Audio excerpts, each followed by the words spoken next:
I'm using the raid feature yet again. So I got a very interesting topic for today, which is why I did my best in order to advertise the stream. Because I love talking about human relationships and dating. This is something that many people go on the internet for. Because you don't really get that in real life unless you have parents, like especially a father that can teach you. I mean, no, seriously, like if you're a man, like think about this. Legit issue, right? If you're a man and you don't really know what you need to do in order to attract a woman, like you don't know how to behave in order to play the dating game, like who's going to give you advice? Are there any places you can go? Are there? I mean, sure, you can find like dating gurus and whatnot, but like most of them just want your money. So it is very difficult. I'll give you that, especially now. And I had to check this because I didn't believe it. Like when I saw it, it just bewildered me. The Biden administration is doing an incel task force. Like I'm not kidding. Like an incel task. So I'm figuring like, okay, so you're at the airport. And you have the TSA agent asking you, excuse me, sir, when's the last time you had a blowjob? Sir, do you have a girlfriend, sir? Sir, I will ask you again, do you have a girl? Sir, step on the ground. Belly on the ground right now, hands over your head. We got an incel over here. He doesn't have a girlfriend. I mean, the absolute state of modern America. Holy fucking shit. It is so fucking bizarre, you know? It's like, hold on, let me see if I can find the article, because I was looking at it yesterday. Incel Task Force. This is just operating with impunity, assessing the trust of and like it wasn't an article. It was I believe under like some way to tackle domestic terrorism, and they were actually talking about like incels. And like incels an involuntary celibate. Now I get it that it was like an actual movement back in the day, and there were people on the internet which, you know, like they legitimately hated women. But since then, it's used as an insult. Like you're insulted if you're a man which doesn't have a girlfriend. Like what is wrong with you? Why haven't you done your duty, citizen? Why haven't you accomplished what was required of? What is wrong with you? My God, you know, like this man must have something wrong with them. Like they may be broken. Like they're dangerous. They don't have a girlfriend. Like you need. I guess like every man needs to show that they have a girlfriend in order to show to the world that they are safe, right? Like you're not a safe man unless you can prove that you have seduced a woman. Like if you can't seduce a woman, then you're a danger to society, a potential danger to society. Holy shit.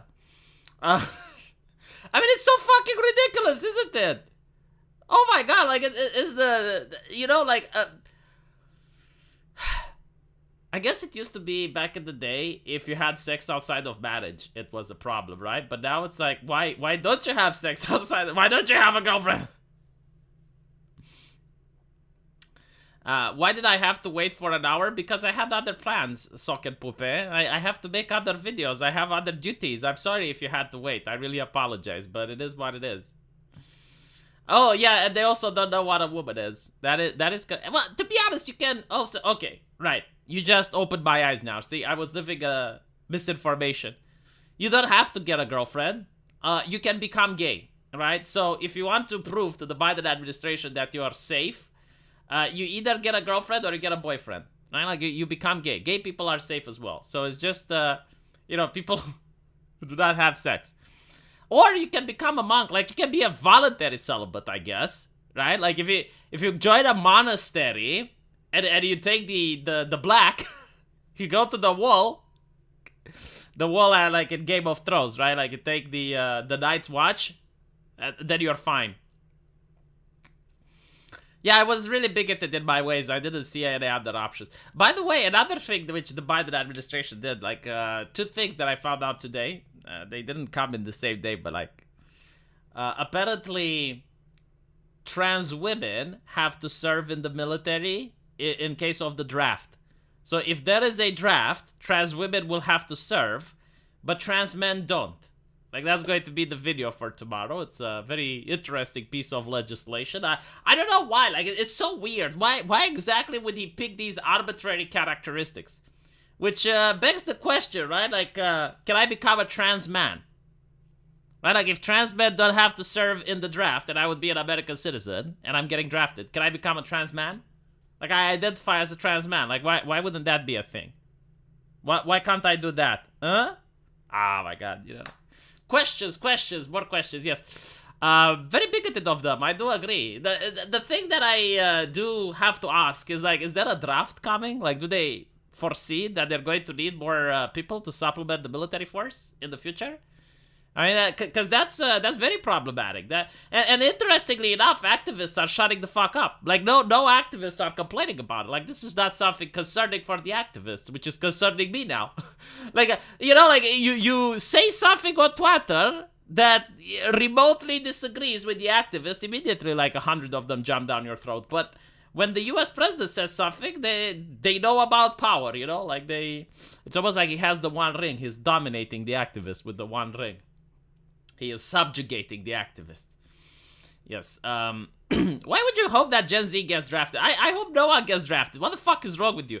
Don't you like peace? Don't you like just boring everyday life? Why do you want excitement and adventure? Shut the fuck up. Jesus fucking Christ. You hope Gen Z... And why should Gen Z get drafted anyway? What the fuck did Gen Z do to deserve it?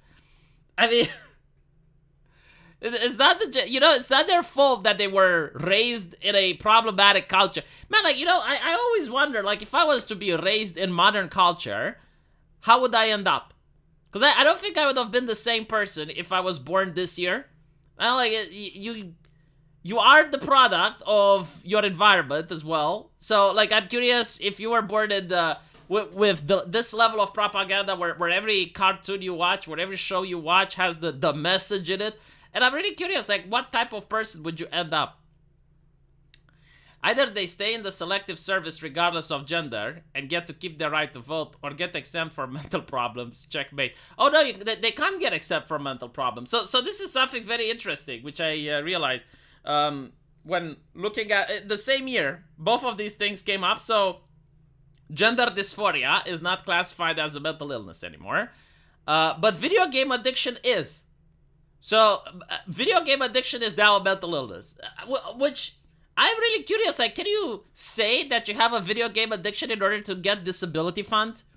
Like, it would be interesting, wouldn't it? It's like, I require treatment. I require money to treat myself for the video game addiction that I have. But granted, you know, the gaming industry has fixed the video game addiction. I mean, games are so shit nowadays that no one wants to play them, so there's that. Same with movies, like, they fixed piracy. Have you seen Rings of Power plus Privilege? I wouldn't even pirate that. Unironically, I haven't seen it. Was talking to Arch yesterday. I asked Arch about a couple of things from Rings of Power plus Privilege. And, like, it blew my mind. It's like, wow, so something so bad can exist. And it's not just, like, the message that's the problem in Rings of Power plus Privilege. It's the writing itself. Like, first of all, it's boring as fuck. But secondly, apparently there's a scene... Right? Just so you can understand how bad it is. There's a scene where Galadriel jumps off a ship and she swims an entire ocean. Right? Like, imagine, like, in the middle of the Atlantic Ocean. She jumps off a ship and she swims all the way to shore. Now, she's in her nightgown when she swims, but then when she spawns in another... when she spawns in another scene on the continent, she's wearing her plate armor. Like, what the fuck did she... Like, so, was she carrying the plate armor up her asshole, and in the middle of the ocean, she had to change in it? To appear? Like, how does that even get past? Like, even if you have, like, a progressive agenda and progressive writing and whatnot, how does that get past the writers? How does that get past, you know, like, no one watched the show? Like, it was so bad that even the quality control team refused to watch it, and they're like, well, hold on a little bit, right? Like, okay, so you want her to swim an entire ocean. Okay.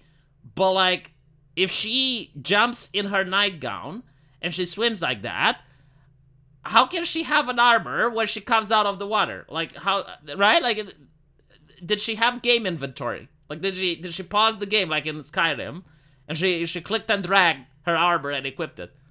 All right. Now that's one of the things. Another thing was, like, there was this queen, this black queen, And she said she was blind, right? So she wanted to have her horse be held by someone so that people don't know that she is blind. Which is basically like a leader wanting to show strength, right? Like not display any sign of weakness. Like it kind of makes sense, right? Like it's to have leadership and motivate the men, right? So like she didn't want other people to know that she is blind, and she has someone else to hold her horse as she is riding. But then in the next scene, she's wearing a blindfold, and it's like, well, why the fuck did you have the previous scene then? Like, what? Like it doesn't make any fucking sense. And there's like many scenes like that genuinely like. From a story standpoint, like, we're not talking about the message, we're not talking about the lore, we're just talking about the consistency of watching an episode in a chronological order and trying to make sense of the scenes, and it's like, there's just so many inconsistencies, there's so many shit that just doesn't make sense. And it's like, wow. Like, why the fuck do these writers even get paid? And how much do they get paid? Now what's interesting, and this is, like, a little bit telling, if you look at the website of Amazon, where they have their diversity, inclusive, and equity statement, they actually say that they believe in equity pay, right? So like, what the fuck is equity pay? What the fuck are you talking about? Well, apparently they believe that if a person worked on a previous project before, it shouldn't matter. In other words, like, if you're a person that worked on the Lord of the Rings movies, right? So you want to then work with Amazon, they will not take into account that you worked on another production, and they will not pay you according to that. So, in other words, like, they will give you shit pay. You know, like, they don't make a difference between an upstarting person that just got into the industry and an industry legend. Like, someone who has a name for themselves, someone who has a background. Like, they will refuse to pay that person more. And obviously, when you do that, like, you're not going to attract any talent. Like, all of a sudden, all of this shit makes sense, right? Like, if you're going to pay the same amount to a person that just got into the industry like you're going to pay an industry veteran, like, no veteran is going to want to work with you. And now, you actually understand the shit. It's like, oh, wow, well, this is why the quality of the writers is so bad. This is why they're so abysmal at it. It's because they're hiring new people that have no fucking idea how to even write a story. Want to bet that the scenes are filmed out of order and they just kind of forgot about the details. Yeah, like, no, I get it. Look, I understand that movies aren't art anymore. Like, art is when an artist would come up with a script and then he would make that script into a movie, right? Now there's like 10, 11, 12 writers in a boardroom and they write by committee. And you have like this Frankensteinian monstrosity that they call a movie, which is stitched together from different scenes and different stuff. Like, I understand this. But like, even then they would have a quality control team. Like, someone that would have to rewatch the entire movie to see if it makes sense, right? Like, after they got all the scenes together, you should have like a group of people, some people that are watching it in order to make sure that there's no editing errors, that there's no, like sound that doesn't correspond properly, like that's out of sync. Like, even YouTubers, right? Like, even myself, I don't do it as much, but I used to do it. I'm just one man, it's kind of hard to watch 5 of my videos.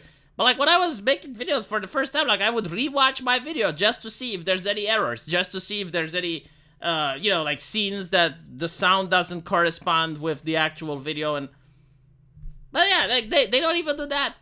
It is a collectivist film, literally, like making collectivist movies. It's astonishing. It's not even art by consensus. It's kind of like art by manufacturing. Like, it's a assembly line that makes the movies now. They don't have soul. They don't have passion anymore. It's not like the view of an artist that thinks, hey, like, this would make sense. Like, this would be a great movie. No, it's just like, okay, well, how can we make money? Well, let's pick a franchise which already exists. Let's do some fan baiting and call it a day. Oh, yes, AI art. By the way, not just the AI art is getting amazing. Have you guys actually spoke with some modern AIs? Like, there is a website. The AI is now shit after the developers, like, the moment they created the AI, they started censoring it. So now with censorship is bad. But I was talking with Batman AI, and I was talking with, there's famous characters, right, from video games, from movies, and you can have a conversation with them. It's very difficult to tell that they're not actual people right? Like you can be easily fooled. Like you will not know that you're talking with a bot. And I'm thinking like, oh my god, like if this is an indie company which can create this type of AI, imagine what Google has. Imagine what the governments have. And you would be wondering, okay, so what if they have an AI which talks as if it's a real person, right? Like who cares? Well, imagine this, right? Like if you have a political movement, you can create 1,000 bots which speak like human beings, and they can push a politician. They can make someone appear popular. You can push an ideology with it on Twitter. You can push a product with it. Like you can have 10,000 AI bots which pretend or act as if they're human. I mean, you could have argued with an AI on Twitter or on Facebook, and you would have absolutely no fucking idea. Like they could have used the AI in order to promote movies, to write reviews, to do all of that stuff. Yeah, like with Tay, right? Like all of that. So it is a little bit like they can definitely use it for nefarious purposes. Like imagine a politician, right? Like how easy he would be to be demoralized if you have like 10,000 bots just constantly insulting him on his social media, just constantly arguing with him. And I don't even think you can prove that they're bots. Because it's one thing when like you see the same message over and over, but it's another thing when the AI would create new messages and they would actually talk like human beings, and they would create some artificial either resistance or an artificial support to a politician or an ideology or an idea. I mean, I can definitely see the damage that this could cause. There's already a lot of people who act less human than a chatbot. Well, which goes to show that it's going to be incredibly difficult to say. And by the way, you can even persecute people. Like, you can even ban someone accusing them that they're a chatbot. And how will the person defend themselves? Or you can even say, oh, well, like this movement, like the Canadian truckers online or whatever, like they're chatbots. They're not actual human beings. Like, it's very easy to dismiss them. I mean, I know chatbots that speak more coherent and more well thought out arguments than Sockenpuppe. Like, if I were to choose between which Sockenpuppe is the real one and which is the AI, I would probably say that Sockenpuppe is the AI and vice versa. Anyway, right. Oh yeah, the AI made of ghosts of children. That is the most fucked up thing that I have ever heard. So basically, but this is macabre, I would say, but whatever. They created... So there is a company which has an AI that will go through... Like let's say you have a deceased person, right? Like, let's say your mother died, your father died, your brother, your kid, right? So let's say you have a parent which lost a child. Now, this company will go through the entire social media database of the child, and they would create an AI that would talk with their parents as if it's the child. Like, that is so fucked up. Because, like, how can you get past the grief at that point, right? Like, part of losing someone, it's a very difficult, especially if it's like a child, right? Like, a parent should never see their children being buried. But, like, if you lose someone, and it happens in everyone's life, right? Like, you're going to lose someone dear at one point. And part of that is, like, the first time is difficult to accept and to get over the loss. But eventually you have to, right? Like, because if you don't, that's pathological. Like, if a person died and 10 years after you're still suffering as if they died yesterday, like, that's really bad. I mean, you need to get on with your life at one point. But, like, what this AI would do is, like, it would do the opposite, right? Like, it would keep people in that level where they're constantly unable to get past the loss. And I'm telling you this, like, especially because I have experience. I have a PhD now with losing family members, right? Like, I lost my uncle, I lost my mother, I lost my grandmother, I lost my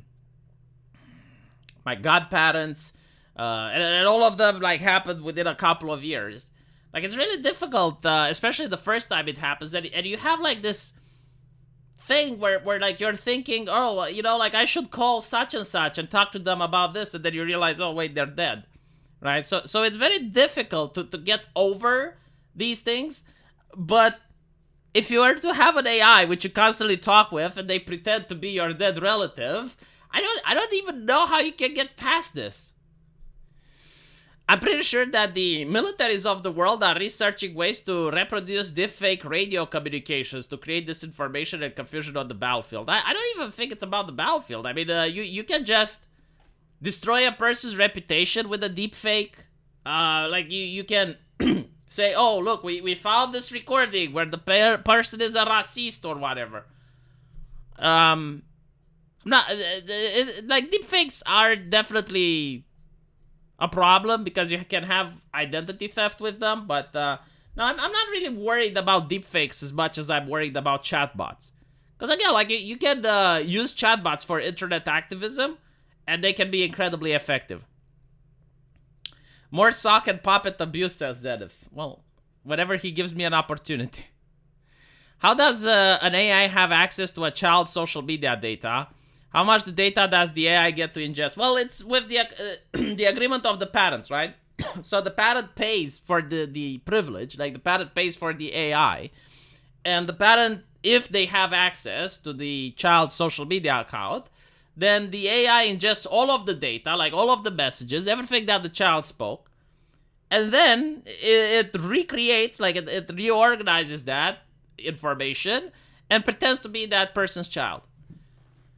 Which can be interesting, especially if the child was a furry and was yiffing all the time.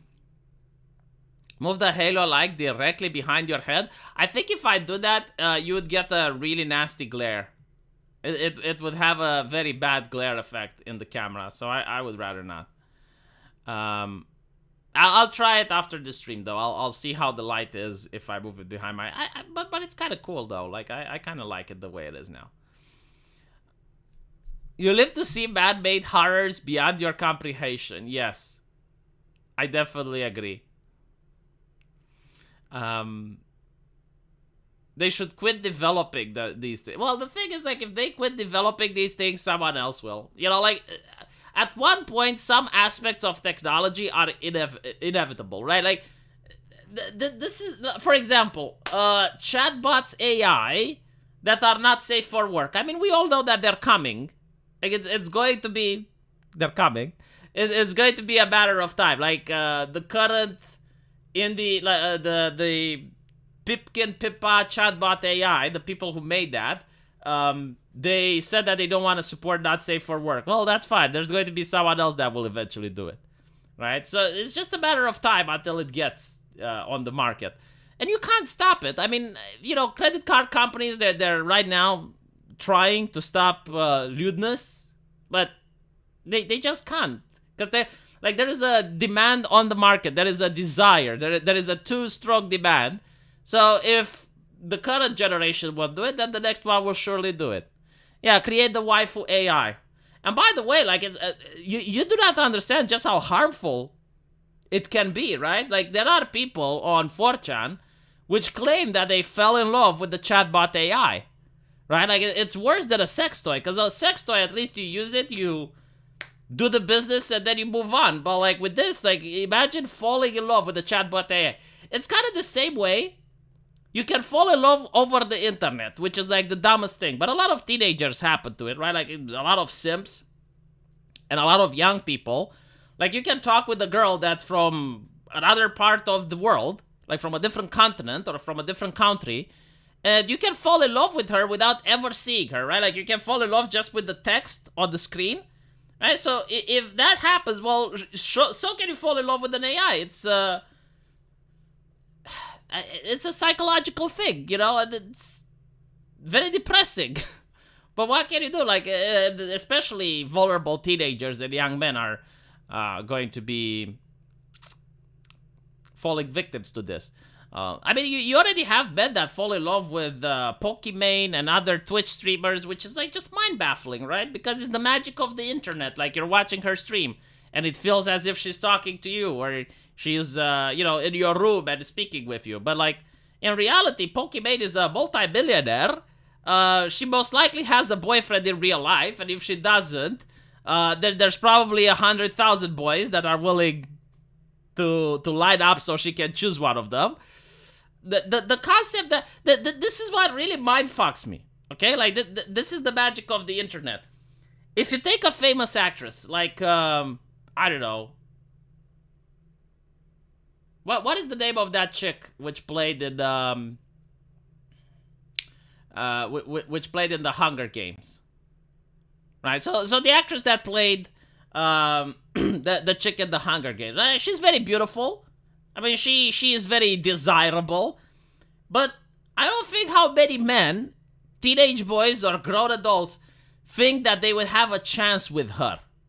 Like no person that I know thinks, yeah. Like if I will definitely have a chance to get this actress to become my girlfriend. Like, no, like you're looking at actresses and there's someone that's unreachable, right? Like unless you happen to be in the same industry, unless you're an actor yourself or a multi-billionaire or something. Yeah, Jennifer Lawrence. Like, no, like there are a lot of men that I knew when I grew up who were completely infatuated with Jennifer Lawrence. Apparently she has the perfect asshole, people claim. I don't know. But like, there were men that were definitely, like really hot about Jennifer Lawrence. But not a single one of them ever thought that they would have a chance with her, right? But when you have the internet and you have all of these Twitch celebrities or OnlyFans girls, there are men who genuinely think that given enough money, like if they donate a little bit more, if they talk with them a little bit more, if they crave a little bit more attention, they will have a chance. Like the delusion is at such an astonishing level when it's like on your computer screen versus when it's on the big screen, that I genuinely don't know why it's happening. I think because you can't interact with Jennifer Lawrence, right? Like you can see her in the movies, but there's no back and forth, there's no feedback. But when you look at Pokimane, you can interact with her on chat. You can give her a super chat that she will read out. And maybe like that's what it takes, like maybe that's why with this level of internet magic, there are some men that can literally delude themselves. So yes, imagine being down bad for Jennifer Lawrence. Dude, shut the fuck up. Jennifer Lawrence isn't that bad. Like, Jennifer Lawrence is good looking. And by the way, I was talking with Arch about good looking women. If you guys see the Orville, there was the new actress. Man. Not, was it Hasta Sage? The Orville. Oh, yeah. This one. So, I forgot. I think her name was Ensign Burke or something like that. I'm talking about this lady, right? So this one was in the Orville.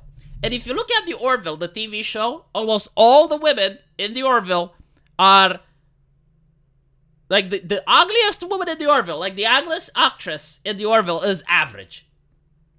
And you can only go from there, you go up. Like literally every single actress in the Orville is stunning and beautiful. Right? Which shows that there are beautiful actresses left in Hollywood that you can pick. Same with Cobra Kai. But the thing is, like, Netflix and Amazon and Hollywood specifically are doing their utmost best in order to cast actresses from average to below. Like that's something that blew my mind. Now, also about Orville, what I loved about it is like this actress, the character she plays is gay. Right? Like it's a lesbian. But they don't make a big deal out of her. Like, that's not even part of her character. It's just mentioned a couple of times. Right, yeah, she was in love with another girl. So she could be a lesbian or a bisexual. But, like, the essence of her character is that she could have done, like, four-dimensional geometry, whatever the fuck that means. Like, she was having an ability to do really difficult calculations in her mind. And she really hated the Cylons. Or, well, what the robots are. I forgot the name of the robots, but so like that was the essence of her character. But yeah, besides that, she was also gay. And it's like, wow, so the Orville really shows that you can still make good shows. Like, it's still possible for America to write good entertainment, but it's so fucking rare. Mr. Cool Gamer says, technology is outpacing our brain's capacity to adapt. There's a reason millennials and zoomers are so insufferable. Anyway, very happy to actually catch your stream for once. Love from Serbia. Well, thank you, Mr. Cool Gamer. And yeah, I mean, it is something that I realized. We're going to talk about dating soon. But what I did notice is that human beings aren't supposed to live the life we have, right? Like, you're not supposed to stay in your house all day long.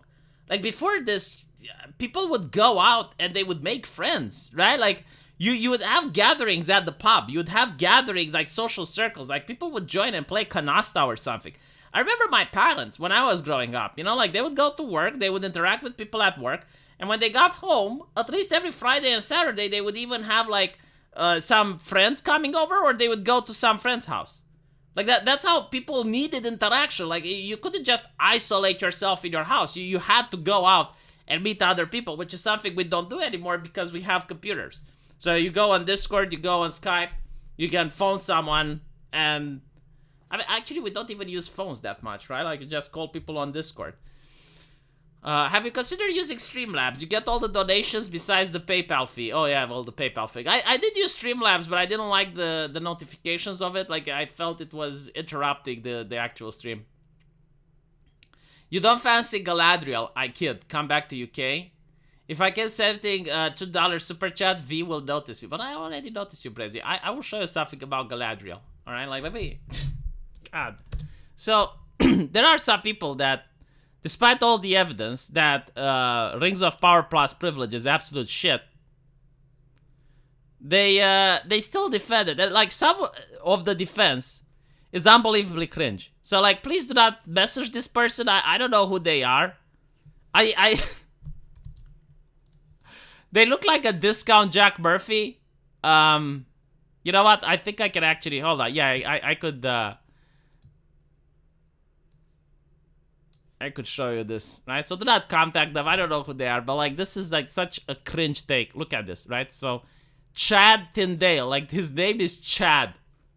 Soy Boy's gonna be like Tolkien, wouldn't have wanted a Balrog under the mountain yet, while I bang the girl they crush on, and we cuddle up watching a show we enjoy about elves, dwarves, and fun fight scenes.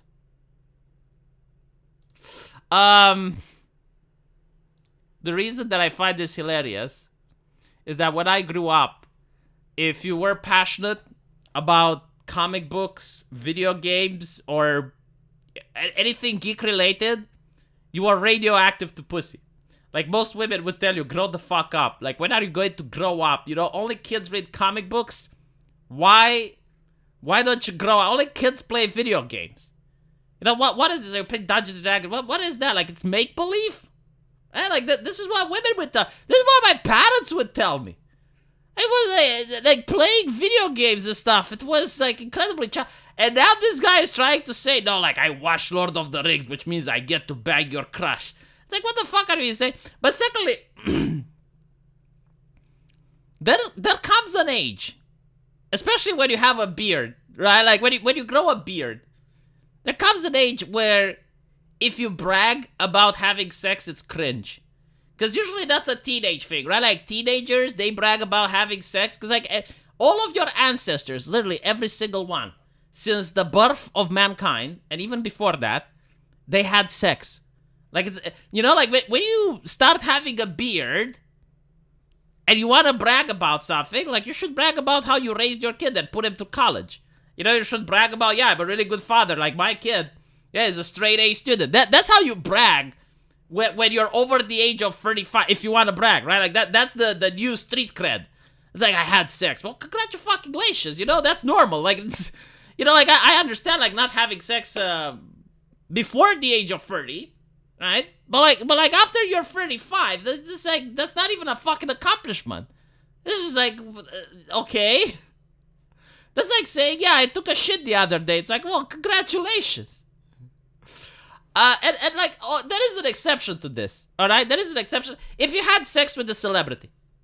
Like, if you managed to have sex with Jennifer Lawrence, with Pokimane, yeah, you can brag about it. Like, that is the only exception, right? Like, if it's a celebrity, if it's a famous person, you know, if it's a millionaire, if it's a like a very desirable person. Yeah, okay, fine. I get it. I get it. But even then, it's slightly cringe.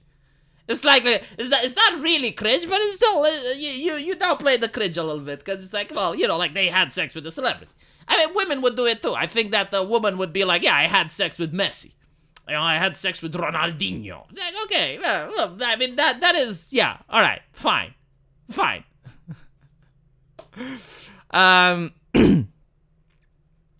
Yeah, no, Twitch celebrity counts. Like, it counts. No. Like, if it's any famous person, you can brag. I will give you permission to brag about it. I will not consider it cringe, right? Like, if you manage to have intercourse with a celebrity and you brag about it, I will not consider that cringe. I'll be like, well, like, he wants to point out that there are tens of thousands of men that want to do what he did. Like, I get it. It's fine. There was a competition. Like, it counts. No. Like, if it's any Shut the fuck up, V. There was a competition. Tens of thousands of men wanted to apply, but, like, he managed to score. Oh, fine. I get it. It's okay. It's okay. I'm not going to judge.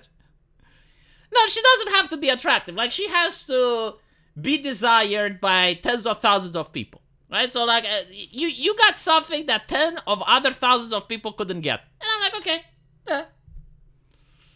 naruhodo, like, it's understandable. Still a little bit cringe, but not a lot. Just a tiny bit cringe. Just like, God. Anyway, look at this. Didn't Yuri Bezmenov mention that eventually real social bonds will be replaced by fake social organizations? He wasn't talking about social media, but he was talking about, like, you do have this push right now from the United States that who should raise the kids? The school, right? Like, but the problem is, like, the school is not a real family bond, right? No, it's like a government institution. The teachers, they work for the government. A teacher can't do whatever he wants to do in class. Like, he has to abide by a certain conduct. He has to abide by a certain behavior, right? So you now have the cold institution that's supposed to raise the kids. Or better yet, there is no incentive to have families anymore, right? So what do you do when you're old? Well, when you're old, the government takes care of you, right? The government gives you a pension. Or you can go to an old people's home when you grow in age. And then it's like, okay, but like an old person's house, even if you pay and they have staff and they're nice and whatever, they're not going to replace the actual love that you can get from a family, right? It's not a real human, like the person, like the nurse at the old person's home, she's nice to you because she's paid. She's not nice to you because she actually likes seeing her grandfather or her father and has compassion and empathy. No, like, it's a job for her. And humanly, like, physically speaking, she can't be attached to all the people there because, like, if you're a nurse at an old person's home and you've seen, like, hundreds, if not thousands of people, you can't physically get attached to everyone. So, yeah, no, like, that's what Yuri Bezmenov is saying. It's like replacing the actual compassion between two people with institutions. And you kind of get the same with social media, like with PayPal, right? So PayPal terminates the account of Ripa, and then Ripa can't get in touch with PayPal. Like, he gets the runaround from some guy that works at customer service, which may or may not even be a real person. Could even be a chatbot, for all we know. So, like, same with Google. Like, it's very difficult to actually get in touch with someone at YouTube. Like, there have been many YouTubers who had their channels terminated, and then they couldn't reach an actual human being on the other side. So that's what Yuri Bezmenov is saying. Like, the actual human relationship is being completely removed, and it's replaced with institutions and corporations. So anyway, going back to the subject of the day, I waited for more people to join because this is something that fascinates me. I think it's very interesting. So, half of single men avoid interacting with women out of fear of being seen as creepy. And I thought about this a lot. I spoke with Arch Warhammer about it yesterday as well. Not about this particular subject, but something relatable. And what we came up to the conclusion, and I want you guys to think really hard about this, okay? Like, no, unironically, I want you guys to think really hard and give me an example of a TV show or a movie which came out in the last 5 years that has a good romance story. And by a romance story, I mean, if you guys remember Star Wars, Han Solo and Leia, James Bond had a lot of romance stories where James Bond manages to seduce a woman. Game of Thrones season 1, right? The romance between Khal Drogo. Walt Disney, all of the romance novels between Beauty and the Beast and all the other, right? So I want you to think about a TV show or a movie, not an anime, okay, like something that's made from the West, which actually has a compelling romance story. Yeah, good romances only exist in anime, right? And I was like, with Archer, it blew my fucking mind when I realized it. They literally can't.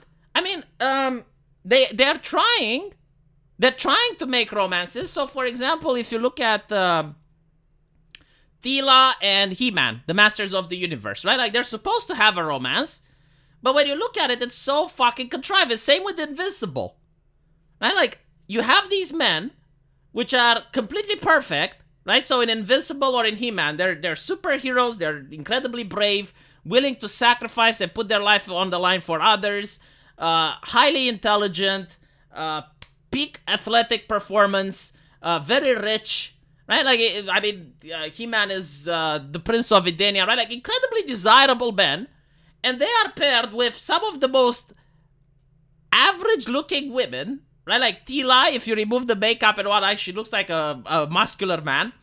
But that's not the point, because you can say, well, yeah, but like beauty is on the inside, right? It's not on the outside. It's not her appearance. And when you're looking at their behavior, like Tila goes to the parents of He-Man and shames them, and it's like for not caring about her grief after He-Man passed away. And it's like, well, yeah, because like he didn't tell me that he was a superhero. And what about me? And what if it, right? So, like, she's very selfish, arrogant. Same with the girlfriend of Invincible. Like, all of these women like have absolutely no qualities, and you wonder, like, why the fuck are these men in love with them? Like, just pick someone else, like literally anyone else, right? Like, they don't have any reason to be in a relationship with them. So that's one thing. The second thing, if you look at Star Wars, they really try to push this love story between Finn and Rose Tico. So Finn is trying to sacrifice himself. He's trying to commit the ultimate act to put his life on the line for the people he loves. And he's trying to do the kamikaze into the death laser. And Tico, right, selfishly, and by some Hollywood magic, even though like she wasn't even in the shot, she manages to teleport in front of Finn and then does a 90 degrees and rams him away. Right? Like she rams his car in order to prevent him from sacrificing himself for others, and then just walks up to him and kisses him. And I'm like, there was actually no build-up. There was absolutely no reason for her to do that. There was no chemistry between those people, right? Like, I, as the audience, when I was watching that, I genuinely felt as if Finn was being raped. Like, it felt so messed up, because he was, like, completely out of it. Like, he almost passed out from the crash, and didn't know what was happening, and this woman just lounges and kisses him, right? So, they do not understand. Same with The Last of Us, right? Like, The Last of Us is, like, the worst. The Last of Us 2 has the worst sex scene in any video game ever, period, right? But all the Hollywood journalists were saying that is the best one. And if you haven't played The Last of Us 2, and you don't know Zen-chan, like, you should Google Last of Us 2 sex scene, okay? And you just see it. Like, once you see it, it's etched in your retina. I can't show it on YouTube, but all the journalists were saying, yeah, no, like, this is actual how human beings should have romance and whatnot. And it was like her talking with the guy, and at one point the guy just turns around, pulls down her pants, and starts humping her raw. And like, if I do that with my wife, it would hurt like hell. Like, she would scream in agony, actually, because it's like so painful. Like, no foreplay, no kisses, no nothing. It's like just the most disgusting, horrible, like just like awful scene in any video game that I have ever seen. This is like so bewildering. So The point is that, like, what I'm talking about is that they don't know how to make romance. And I've thought about why is that.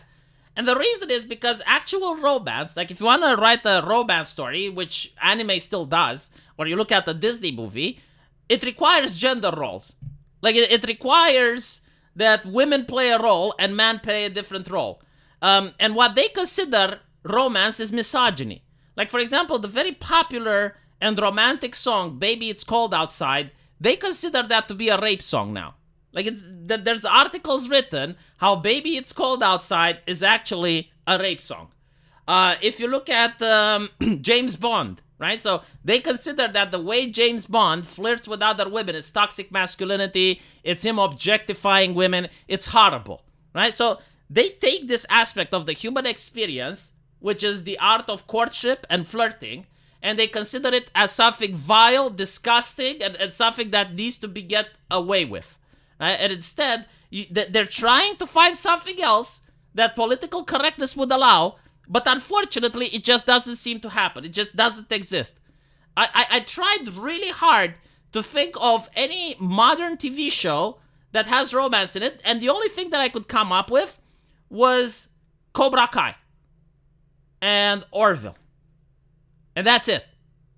Like, just period. You know, like, these two shows are the only ones that I can think of that, yeah, you know, like, they actually have some romance in it. Dancing in the Rain is a rape song. Probably. I wouldn't be shocked. I'm really curious, like, what the ladies have to say, right? Because, like, usually the ladies are most affected, because romance comedy was something that the ladies liked.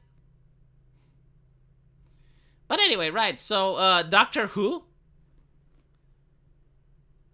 I mean, I don't know, like, is there anyone that actually watched the last season of Doctor Who? I don't know if it actually has good romance, but... yeah, meanwhile, rap is perfectly okay. Good point. So let me show you the consequences of that, right? Because these are the consequences of political correctness. Like, the reason there is no romance isn't because, like, they wouldn't know how to write it, but because they consider the previous romance to be problematic. And this is why, if you look at Disney, they actually flat out state that the future real-life adaptations, so My Little Mermaid and all of the others, you know, Snow White, they're not going to focus on the relationship between a man and a woman. So they're not, like, they're taking these love stories, but the love story itself is not going to be the focus anymore. At least that's the statement that they made. I don't know what the fuck that means, but whatever. Even Better Call Saul, like, Better Call Saul doesn't show an actual romance, right? Like, it's not a romance story. It's not a wholesome romance story. Like, the romance between Saul and Kim happened before the first episode. Like, we don't get to see how Kim and Saul first met and how they started flirting and what they actually... Now, they have a good relationship. Like, it's a good example of how a relationship is, but we don't actually see the part where Saul manages to sway and soon and do the courtship and woo Kim from Better Call Saul, yeah. So anyway, right, now what's interesting is that I've seen a lot of Reddit posts with women, and by the way, Arcane doesn't have a love story. What the fuck? Like, what do you think is wholesome in Arcane? Like, which romance convinced you in Arcane? It was like, okay, it was the romance, I guess, like, between Jace and that black lady.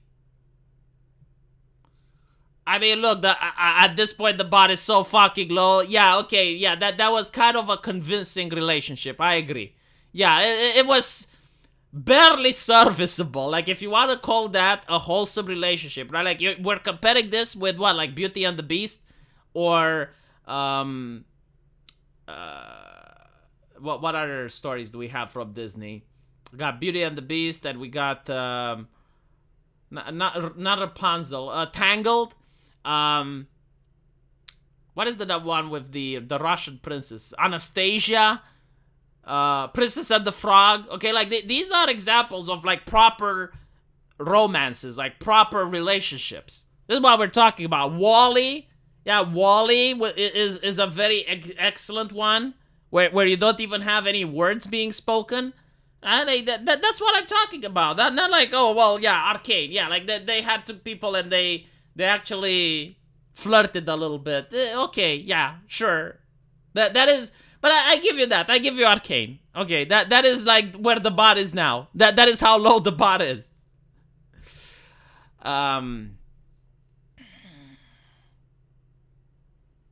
So, anyway, because of this, right? Like the culture which exists, I have seen many women on Reddit, especially on our relationship advice and other threads, because this is what I do for entertainment. Like I can't watch any movies and TV shows anymore because all of them are shit. So in order to get my entertainment, I go on various Reddit forums and I read what people there have to say. And there's a lot of women that complain that they found a man and they wanted to make him wait a little bit. And when they said to the man, it's like that they're not interested, instead of the man trying to keep pursuing them and like trying to be, to try and ask her out again, they'll be like, oh, well, I understand. If you're not interested, like, that's okay. And then they would stop talking with them. Now, that's really harmful for women's psyche, right? Because you don't feel desired. Like, if a person, right, like, if you tell a person, it's like, oh, well, I'm not interested today, and they go like, oh, okay, fine, plenty of fish in the sea. Like, that completely robs of the whole flirting aspect, the whole relationship aspect, right? But, like, you live in the culture of no means no. So, like, if they don't want to be viewed as being creepy, exactly what is being described here. They don't want to be viewed as being creepy. So the moment the woman says no, they're like, okay, gotcha. I gotcha. Like, you're right. I gotcha, sis. I gotcha. Now, no woman wants that. Again, Baby It's Cold Outside is a rape song. So what is Baby It's Cold Outside? Like, this is actually a very progressive song. It's actually a very forward-thinking and breaking off the glass ceiling song, which came out in a time where sex before marriage was viewed incredibly harmful by society, right? So the woman wanted to stay, but she was afraid of what the neighbors would think. Like, she actually brings that up. Like, what would the neighbors think? And the man goes like, baby, it's cold outside. Just stay here. It's fine. Right? So like, she wants to stay with him. And obviously, like, she could get up and leave. But, like, it's this whole thing, like, where she is playing the part like she wants to go, but the man is like, no, like, stay. It's baby, it's cold outside. And that's why the romantic is there. But that is completely removed from society now, to the point where women are upset because men aren't persistent anymore. Like, the moment the woman says, well, I'm not interested, the man goes like, okay. And it's also the social media apps and the dating apps, which do create relationships to a similar thing when you go to the supermarket and look at the merchandise, right? Like, swipe left, swipe right. So it's like you're browsing the store at Uber Eats. You're browsing the website of Uber Eats and you're deciding which items to buy. And it's the same with dating. You see the face of the woman, it's like left, right, left, right. It's very dehumanizing. And at one point, if like you don't like that person, that's fine. You go back on the app, you find another. Well, some guys aren't dumb, and they have heard literally from women's mouth that random guys approaching them is creepy and they stop doing it. Yeah, no, exactly. Absolutely, right? So, like, because I during the peak of feminism, it was, okay, well, telling a woman to have a nice day, it's actually harassment, right? So, like, there was that famous video with a woman walking in New York, and there wasn't a guy which said, have a nice day, and that was viewed as misogyny and harassment. Like, that was awful, right? And it's like, okay, well, how are you supposed to approach someone, right? Because, like, that's how our grandparents used to date, right? Like, they would approach someone on the street. It didn't matter where. Could approach someone at the bus station, at the library, and everywhere. But what they have done is to create the idea that approaching someone everywhere else besides on a dating app is cringe and creepy. So it's not shocking when you see that half of single men avoid interacting with women out of fear of being seen as creepy. So men are anxious about approaching women since they don't want to seem as creepy or weird. So what should men do to avoid making women feel uncomfortable? And by the way, like, this is something that if you actually have a sister or a female friend, like, they will often actually state that they saw this very handsome man, whether it was at the gym or at the library or at the university, and they saw this very handsome man, and they were very upset that that handsome man didn't approach them. Well, it's like, he didn't want to be seen as creepy, right?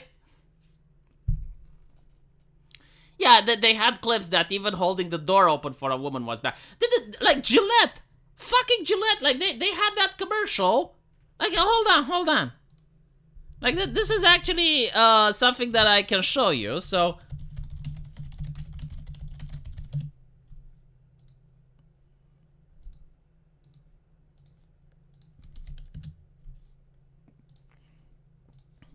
Gillette had this commercial where a woman is walking on the street, right? And the guy wants to approach her, but you have like, no.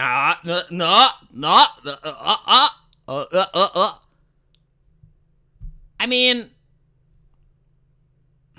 you know, it depends on the interaction. It depends on, like, there are so many people that I know from university that actually hooked up, and some of them got married by approaching someone on the street. Like, this used to be something before the internet. This is one of the ways that people would date. Yeah, sure, you know, like, I guess it's annoying for a woman to be approached by many men on the street, but I tell you what, like, Jessica Valenti from The Guardian, which was a famous feminist writer, probably still writes articles, like, she was upset when people stopped approaching her on the street, because at one point, when you grow past a certain age, this phenomenon stops. And she said that she was missing it. Like, she missed the experience. But that's my point, right? Like, even like razor commercials aimed at men would talk about how problematic it is to approach someone on the street. Walk in front of a woman and press a button on your controller to talk to them. I think not all of this is cultural. Some of this is simply due to the industrial society and its consequences and will not change. Well, granted, right, like, it takes a lot of confidence to do this. Like, very few men had the ability to do this. Because, again, it takes confidence, like, and not only that, like, it takes a level of intelligence. Like, you need to know how to spark a conversation with a complete stranger. Like, how are you going to start a conversation when you never met this person? And again, you need to start the conversation so that you don't look weird, you don't look threatening, you don't look cringe. I mean, it's difficult. Not all the men could do it. So, obviously, many men would choose to go on a dating app instead, where it's a lot easier. I don't understand the issue. Men should just learn to read women's minds. Well, yeah, I mean, by the way, like, the difference between a harasser and someone like this is that a harasser, when the woman tells no or refuses to talk with him, like, he would constantly pursue. Okay, like, if you do that, then yeah, that's a problem. Like, then you would have a right? Like, if he approaches her and touches her, or, you know, he approaches her and she refuses to acknowledge him or refuses to, or asks him to stop, and he continues, yes, like, that is definitely harassment. But, like, if you just want to walk and talk with her, I don't see the problem. I mean, there are people that talk with me on the street, you know, like, sometimes someone can ask you what time it is, they can ask you for directions, like, you can talk with people on the street. It's not illegal. There's no law preventing people from talking. If you think it's such a problem, make a law, like, pass a legislation which prevents people from approaching others on the street, and then maybe, yeah, sure. They can ask for your watch and wallet. Oh, well. No, chat. No! Dating is incredibly difficult these days, and I mean it for both men and women. There are many individuals who don't even meet their potential partner in person anymore. In fact, over 300 million people worldwide use a dating app to meet someone.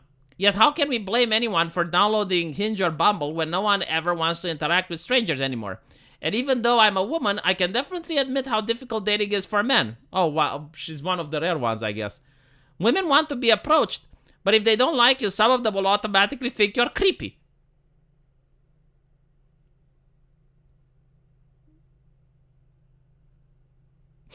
Of course, there's definitely ways you can come off as being creepy. Catcalling, overly sexual comments, and coming off too strong are all examples of behavior that make women think creepy. Yeah, exactly what I said, right? About the previous picture.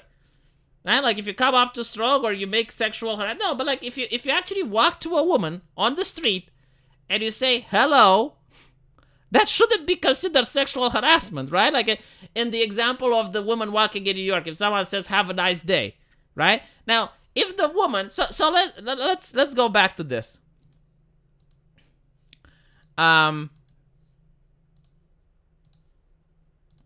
If the guy just, tells her to have a nice day, or hey, how's it going, right? If she likes him, and she's going to look at him, right? And like, if she likes him, she's going to try to continue the conversation. Like, she's going to do her best in order to continue the conversation. If she likes the way he composed himself, if she likes the way he's dressed, or if she finds him attractive, right? Like, she might actually want to continue the conversation. If she doesn't want to continue the conversation and the guy stops, I don't see a problem with this. None whatsoever. I just don't understand why it would even be considered an issue.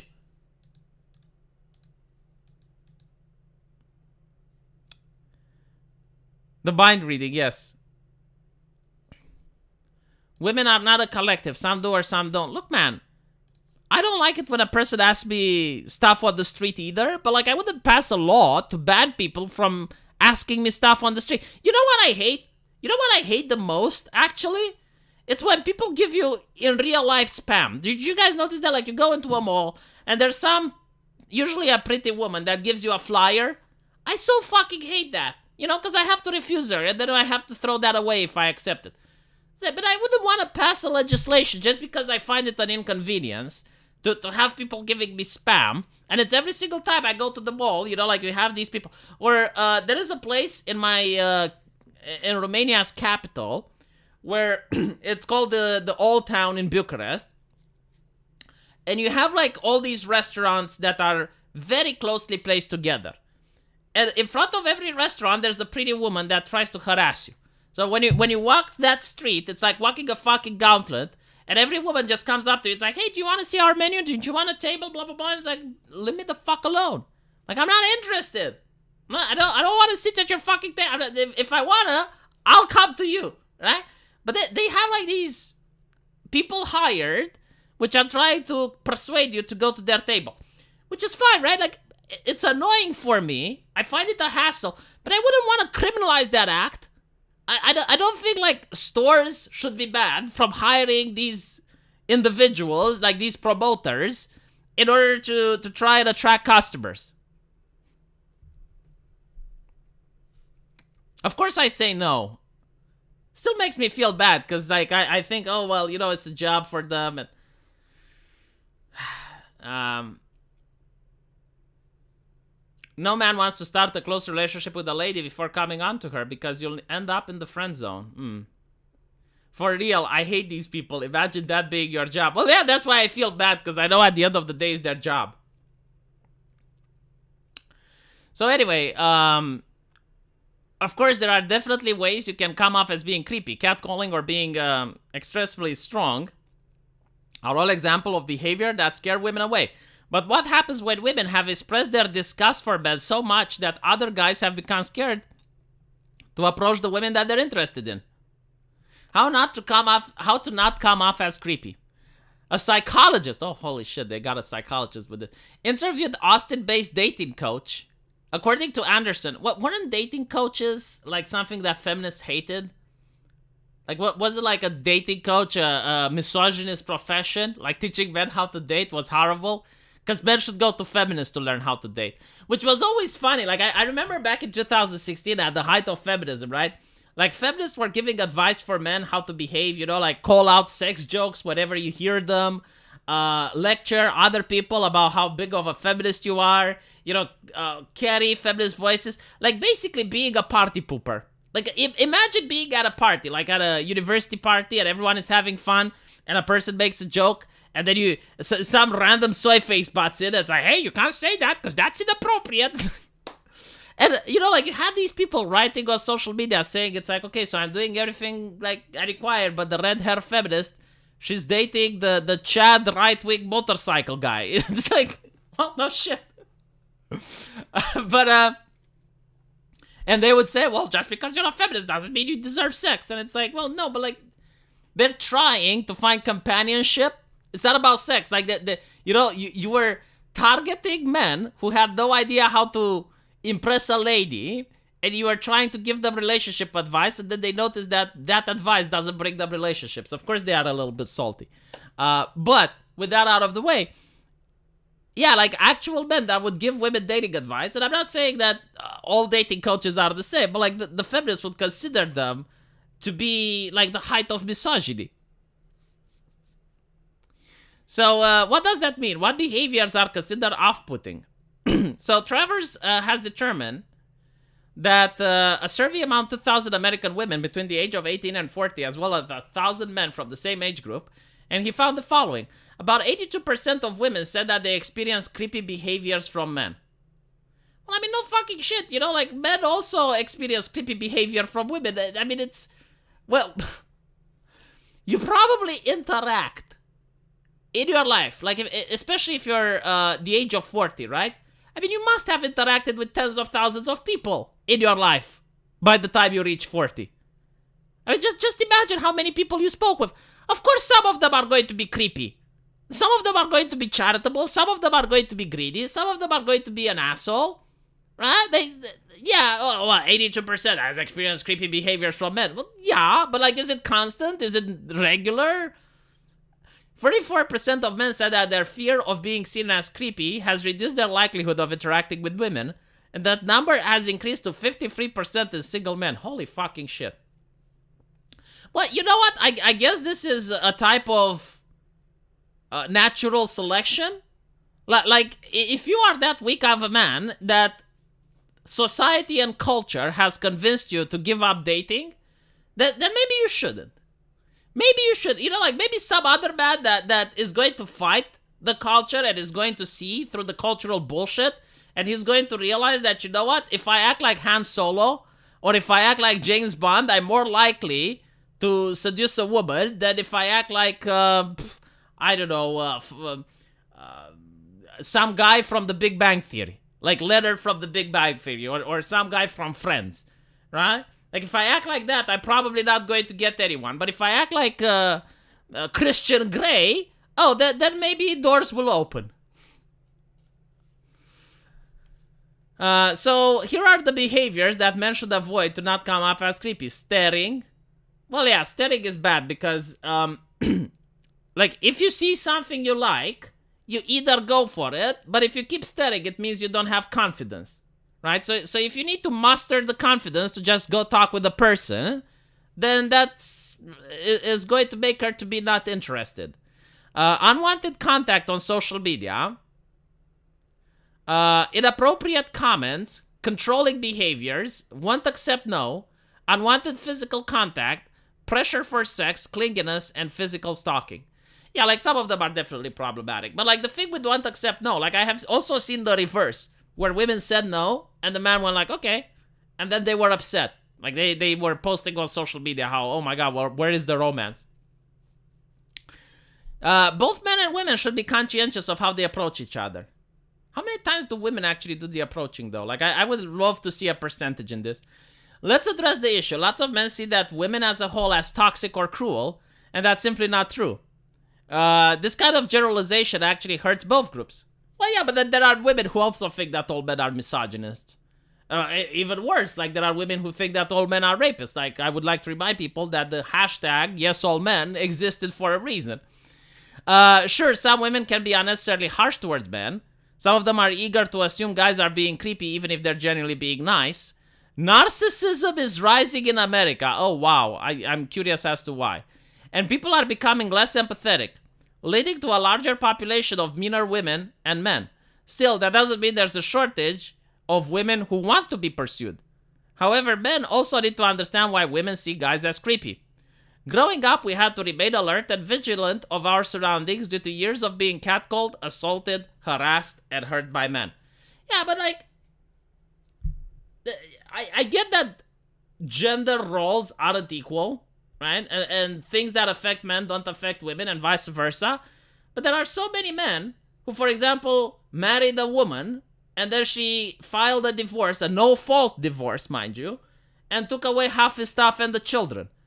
And then women are wondering, like, why is marriage in decline? Or my favorite is when you find a gold digger, like a woman that only wants money and stuff. Like, there are things that men look out in women and vice versa. And it's not just men, like the mother of a boy, right? Like, if you happen to be a woman and you have a son, and you notice that he is dating someone that takes advantage of him, you're not going to want that. Especially like mothers, they're very conscientious about it. Like mothers, they can smell the bullshit of other women from miles away. And a mother will tell the son, it's like, she's not good for you, right? Because the mother knows. Like usually it's the son that's completely blinded by love and doesn't understand the warning sign and the red flags and whatnot. But like the mother is going to be the one that will tell him, it's like, no, like just do not be with that woman. So, like the idea that, oh, well, women have it hard because they got harassed and hurt by men. Well, men get harassed and hurt by women. Like that's also a thing that happens. But that's no reason to give up, and that's no reason to stigmatize and stereotype the entire gender.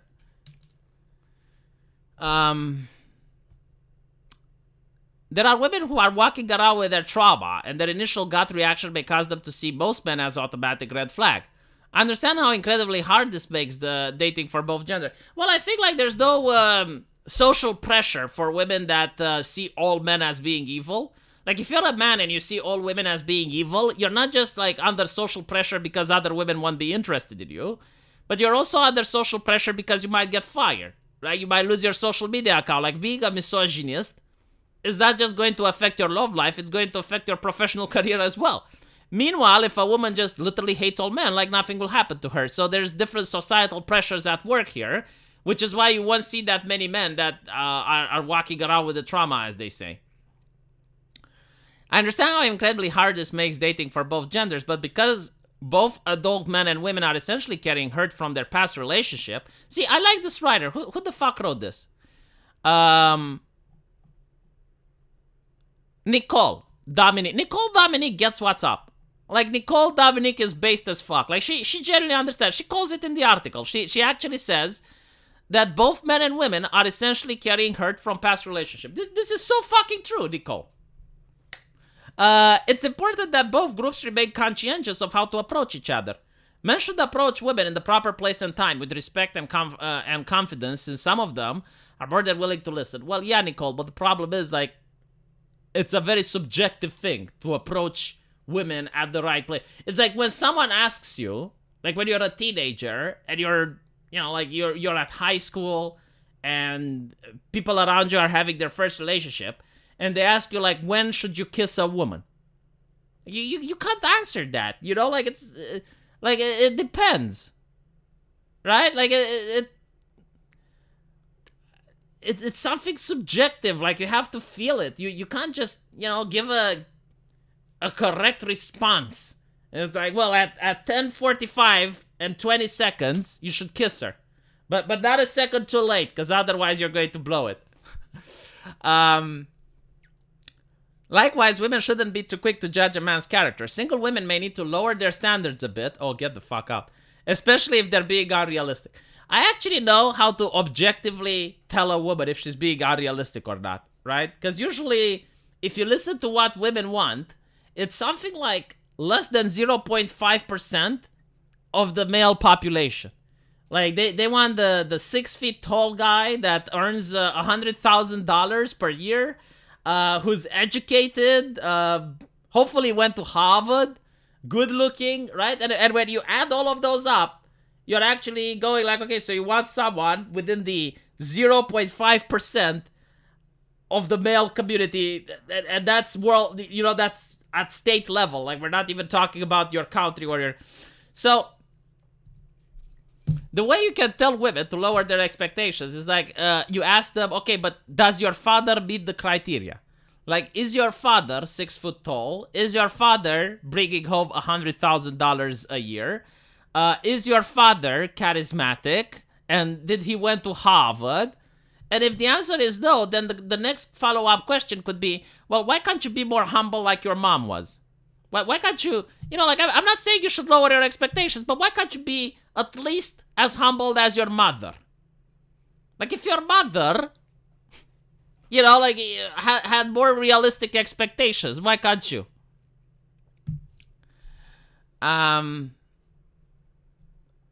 Jackie Chan, I tried to talk to 3 cute women yesterday. One I barely missed. One just smiled awkwardly at me and stared at her phone. The last one had a dog. Was it this dog? From Subject to Change?